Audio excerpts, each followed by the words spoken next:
காஞ்சிபுரம் வரதராஜ பெருமாள் கோயிலில் 40 ஆண்டுகளுக்கு ஒரு முறை மட்டும் திருக்குளத்திலிருந்து வெளியே வந்து பக்தர்களுக்கு அருள் பாலிக்கும் அத்திவரதர் அத்தி மரத்தால் செய்யப்பட்டவர்.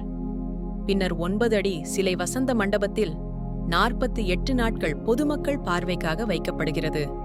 முதல் 24 நாட்கள் தூங்கும் நிலையில், அடுத்த 24 நாட்களுக்கு நிற்கும் நிலையில் புன்னகையுடன் காட்சியளிக்கின்றார். பிரம்மதேவர் தனது காரியம் செவனே நடைபெற காஞ்சியில் ஒரு யாகம் செய்தார். தன்னை அழைக்காமல் யாகம் செய்த பிரம்மதேவரிடம் கோபம் கொண்ட சரஸ்வதி தேவி யாகத்துக்கு வரவில்லை. சரஸ்வதி தேவி இல்லாமல் பிரம்மதேவரால் யாகத்தை பூர்த்தி செய்ய முடியாது. எனவே பிரம்மதேவர் சரஸ்வதி தேவிக்கு பதிலாக காயத்ரி, சாவித்ரி ஆகியோரின் துணையுடன் யாகத்தை தொடங்கினார். சினம் கொண்ட சரஸ்வதி தேவி பிரம்மதேவரின் யாகசாலையை அழிக்க வேகவதி ஆறாக மாறி வெள்ளப்பெருக்கெடுத்து வந்தாள். பிரம்மதேவரின் யாகத்தை காக்க திருவுள்ளம் கொண்ட திருமால் நதிக்கு நடுவில் சயன கோலம் கொண்டார்.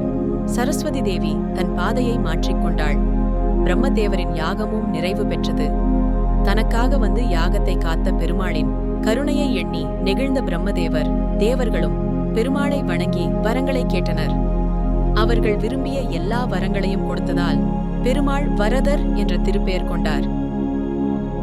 Can you please subscribe to my channel?